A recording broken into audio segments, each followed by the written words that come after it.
Mel Standing Eagle, and he will share his visions of the future that echo Native American prophecies preserved by the Hopi, Lakota, and the Sioux, foretelling a new era for humanity and the rise of the Rainbow Warriors. I want to hear so much more about this.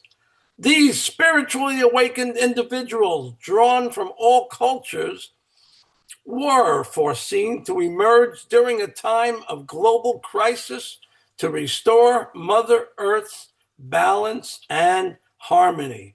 Chief Mel Standing Eagle has served as a peace chief in South Carolina since 2009, and he continues the work by Dr. Robert Ghostwolf, collaborating with tribal elders from around the globe and with others to restore the earth as creator had planned. He is recognized for his work with the First Nations worldwide. His book, A Life Most Magical, contains lessons that offer valuable insights, helping each reader become more aware of what happens in their own life and how it unfolds on a path to their own future. So make sure you get his book. You'll be able to get it at the new, beautiful Body and Soul Expo that's going to take place on October 26th. His book is called A Life Most Magical. Welcome to the show, Mel. Great to have you. Thank you, Bruce. It's my honor to be here. And why would you be having someone of Native American descent at Mind and Soul? Well, I'm going to answer that. A little bit about me. I am Matei. That means I am both Native American and of European heritage, and I'm proud of all my heritage. Everything that we do is connected. Everything, everyone on this earth.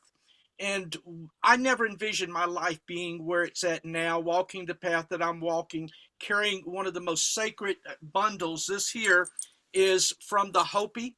It has Mayan origins. The chanupa, the peace pipe inside, is all of Mayan markings. And I am the first to be carrying that here. And at Tanasi was a coming together of world leaders across the world. There was presidents, there was kings, there was ambassadors.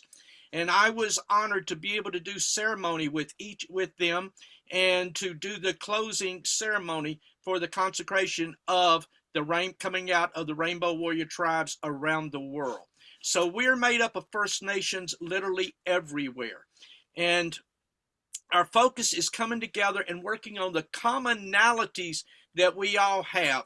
And having worked with Dannion Brinkley for the last 46 years and traveled with him, so we pretty much think as one. So I know what he wants, he knows what I want, and it's an excellent team. And Creator's got a sense of humor, how he weaves things together and these things that make us stronger. So in the Native American world, we're also looking at a major healing. We're looking at healing of the earth, healing of our bodies and of our spirits. And to do so, we have to look at those things that are sacred and the commonalities that we have amongst each other worldwide, including the animal kingdom, including the plant kingdom, because we are the most destructive creatures on this planet. We've poisoned the oceans, we poisoned our rivers and our streams, and it is now up to us to clean up. So we're at a time of change, great change coming, and we're going to see more of this coming. We're hearing about Atlas 3 and all of those things that are trend. And so a lot of this fits in with the native prophecy. And I had no idea how my personal bloodline was woven into it till I heard from Sasha Stone and General Baker and the others, and my family tree and the various prophecies and how it was woven together. And then I started looking at the spiritual nature and how each of these things connected. So I hope that we will have a better understanding amongst all people, that we can work together to help clean up. And it's little things, Bruce. Everything from volunteerism. This is something Dannion and I have preached for years at the VAs and all. Working in your local communities. I have rescue parrots here. And I've worked with one of the largest rescues in America that handles pets for our veterans while they're deployed at no charge. So I've been working with them for a number of years. Cats. I've got feral cats running around here. And somebody forgot to tell them they're feral, because they like to be petted now and all of those. So when you start doing these things, it starts healing.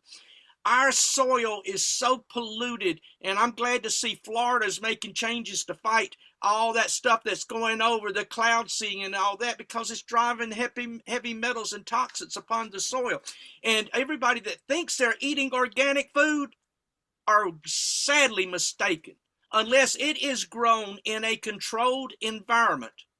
There is no way it is totally organic with all the heavy metals. So what we must do, we must come together as First Nations and people and individuals. And First Nations is everybody that walks this planet, by the way. We're all First people. So it's up to us to plant things in our yards and our gardens to help cleanse. Things like sunflower. Sunflower strips the toxicities out of the ground. Hemp. First Nations need to get back into the business. When Ronald Reagan wanted to do something for the Native American people, and he realized that the United States could never repay them for all the damages and all the thievery that went on in the treaties, he tried to find a way to help amends, and that's how the casinos came about and the licensing of them. The sad thing is, it's turned Native Americans away from the ancients and the spirits and the things that they were taught, as it has done in other races, because it's all been watered down. So we've lost our path with Creator and our connection. So this is back to our soul, our inner, and what we do to make that difference, and us cleaning up our environment, cleaning up the water. These little things are going to start to make a difference. And when we start doing it on a global, and I was raised the son of a hellfire and brimstone Southern Baptist evangelist. So with all that instilled in me, someone great once said, where 2 or 3 are gathered in my name, I'll be in the midst. And also prayer and breath. We post every week on Dannion's group our flashpoint. And the flashpoint every week has to do with breath and the sacredness of that breath. And I'll be talking about that when I come to Florida, and how it affects us, our healing, and the other things that relate to us and that around us. And when 2 or 3 are gathered in my name, that prayer is multiplied, and that frequency and that energy and everything that we do goes on and on and on. So it's up to us to step forward and to be that change. That's wonderful, Mel. You know, my wife and I have contributed pretty well to what you were talking about earlier. You know, we adopted our daughter out of Honduras 21 years ago, and she's with us to this day. She's going to college, and she's a beautiful, beautiful young woman, inside and out. We've rescued 2 dogs. One, unfortunately, passed on a year ago, but now we've come on to another rescue that reminds us so much of our Brady, and her name is Lexi. And then, you know, whenever we can, we go and clean up the beaches, go on beach cleanups. So my mind is very much in doing whatever I can to help clean up the world, and to do the best that we can for people and animals. And I know you're doing the same. You're going to be here. Dannion is going to be speaking for 2 hours. And I know he's not going to get all those 2 hours, not if you're around. So I'm taking a chunk of it. You're going to open for Dannion at 7 o'clock. And as people can see, your message is beyond valuable, because it's everything that you're saying is what we need to do to get back to who we really are and who we came to be. And so that's why your messages of body and soul are going to be so important to everybody. Thank you, Bruce. I'm so happy to be there and be part of your Body and Soul Expo. and look forward to meeting some friends. I've already heard some that are traveling in, and anybody that's watching this interview, come join us. And I promise you, between Dannion and I, you'll get the best hugs you've ever had in your life. Oh yeah, I'll vouch for his hugs and his sense of humor. Dannion has the funniest sense of humor. He could be very. I don't even know how to say it. You can't label his sense of humor, but he is just the most lovable person on the face of the earth. And if you've been around him for 46 years, you're right there, right beside him. Well, my wife was there, for whatever this is worth. My wife was there when they covered him up under the sheet the very first time. I drove him to the hospital the third time. And something you might find interesting, obviously I wasn't as bad as Dannion, but I've been hit by lightning twice too. I got hit by lightning, then Dannion got hit by lightning, then I got hit by lightning. Oh, and then my wife got hit by lightning. Jeez.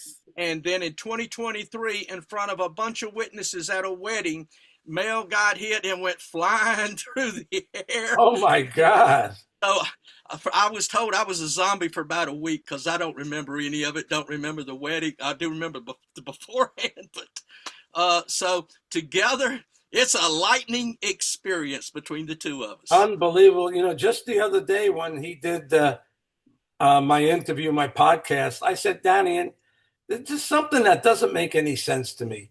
How could you have been dead for 27 minutes? How is it possible for someone to be dead 27 minutes and come back? He says, I don't know. I wasn't there. You have to ask the people that were at the hospital. Well, I'm going to tell you that on behalf of my wife. They had rolled him, and this was not in the movie. He made her keep her name out of the book. The third book, he did list us. And then second edition, it was out because my wife started having people coming at her, and she's a very private person. But they had toe tagged him, literally, signed a thing, and they had rolled him out of the ER into the hallway where the elevator that takes you down to the morgue. And Alice was out in the hall. The doctor was still talking to Papa Brink, and his hand fell out from underneath the sheet. Now, if you recall, he was telling the doctors about everything they was talking about in the conversation they were having because he wasn't in his body. But when his hand fell out from underneath the sheet, my wife just instinctively reached down and grabbed his hand to put it back under the sheet. And the moment she did that, that yanked him back into his body. And he mumbled, "Don't let go of me, Alice Ray, I'm on fire." And that's when Tommy and everybody started screaming, and they come right out and rolled him right back in. Wow. So that's the back side of the story that most people's not heard. Well, this is going to be one exciting evening event. Folks, the way to see Dannion, you have to go to our website, bodyandsoulexpo.org, and click on tickets. And, there's daytime tickets, and then there's nighttime major keynote speaker tickets. Make sure that you click on the evening tickets, which start at $50. Then there's the VIP evening tickets that start at $99. And with that ticket, we'll get you right in the front row, and we'll make sure that we get your pictures taken with Dannion and Mel, and they'll sign them. So make sure you do that. I don't know how much space will be left. Don't wait until the day of the event. I would really look into buying those $99 tickets now. And that will allow you full access to the entire expo, all the vendors, all the daytime speakers, and then the nighttime speakers. And then you'll be able to get your picture taken with them. And you'll buy their book, and you can sign. They'll sign the book there. So it's going to be an amazing, amazing event. And I'm so glad, Mel, that you and Dannion are coming down. We almost got disappointed. We almost couldn't make it, but because Dannion's such a loving guy, and we've known each other for 30 years, he did everything he could. Yeah, you twisted his arm a little bit. Thank you, Mel. I appreciate it. But listen, we're going to have a great time. And of course, you're staying over the next night.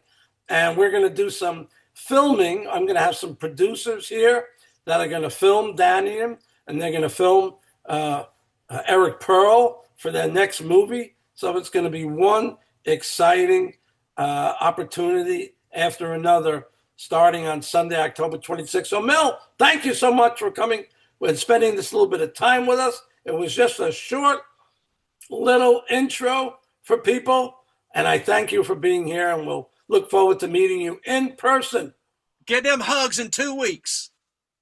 Very exciting. Bye-bye, everybody.